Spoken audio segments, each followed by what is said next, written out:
Hi there, and welcome to my video for this week. For this layout, I kind of just took last week's layout and flipped it around a little bit, and instead of using circles, I'm going to be using banners instead. Like last week, I start by trimming up and mounting my background paper. This time I wanted to save the interior of that outer piece, so I trimmed out the center. When I do that, I usually run adhesive around where I made the cut, and then when I trim the second layer, I run adhesive around the outer edge of that layer. That way, the background is a little bit more sturdy.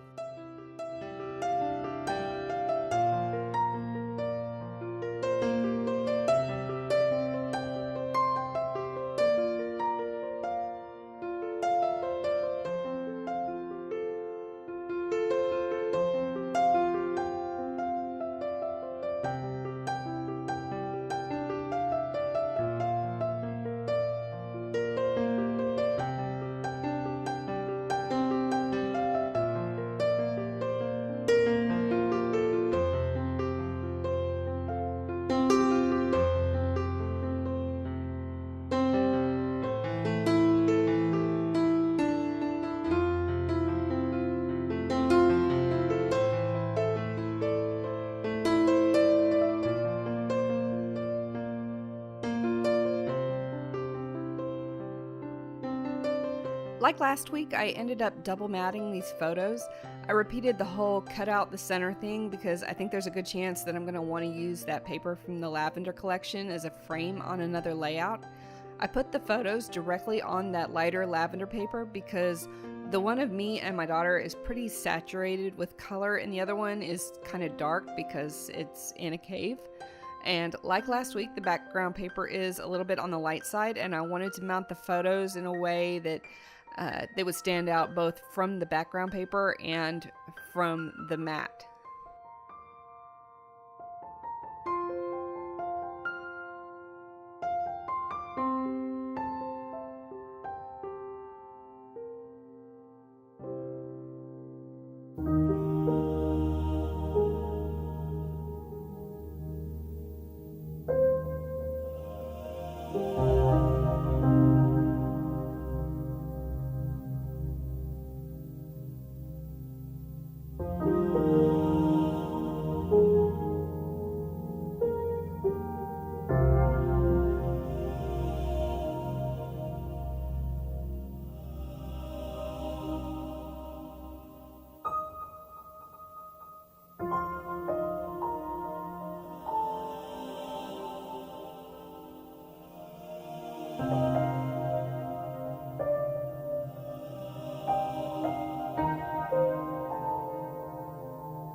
after I did this layout, I figured out a more precise way to place that first snip on the banners. That'll be in an upcoming process video. The lighter banner paper is from the Pink Paisley Memorandum 12 by 12 collection, and the darker paper is from the Prima Marketing Nature's Garden 6 by 6 pad. I set them off against each other and stuck them into the background almost immediately.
This little watercolor resist card has been in my stash for about 2 years.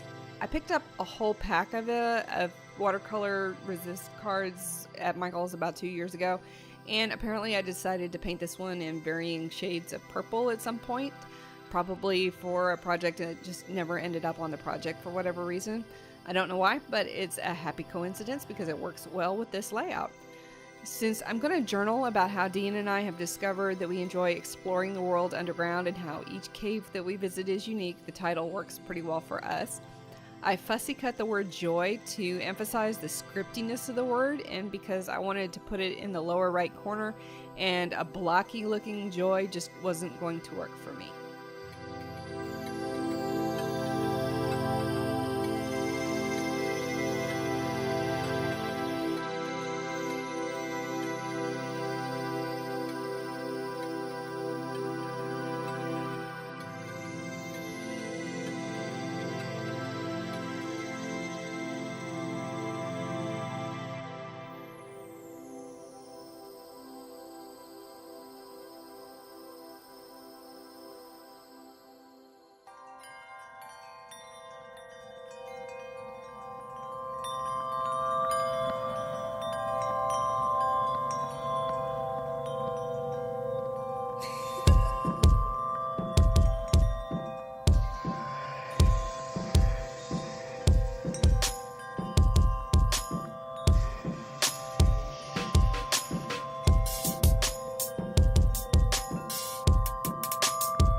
Most of the ephemera and embellishments are kinda current. They all got a good dose of Tattered Angels, Glimmer Mist, and Purple Rain, and Lindy's Stamp Gang and Witch's Potion Purple. If you could only get your hands on one of those, go for the Lindy's. That's where the teal sheen comes from, and it's just absolutely gorgeous. These leaves are fussy cut from the Prima Teal A4 pad, which I think is discontinued, but you can sometimes find it on like eBay if you really want Teal. The circle is from the Tim Holtz, one of Tim Holtz's ephemera collections. I'll link it in the description below. I don't recall exactly which one it's in off the top of my head, but I will find it and link it in the description box below, and I know it's still available. The butterfly, which will be on your screen here in a little bit, that was discontinued a while back. It is a Prima marketing butterfly that I found a Tuesday morning over a year ago, maybe more like 2 years ago. You might have something similar in your stash though, and it worked out really well on this layout.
These gems came from the Dollar Tree. They're just Jot brand, I think. And finally, the layout needs some splatters to be complete.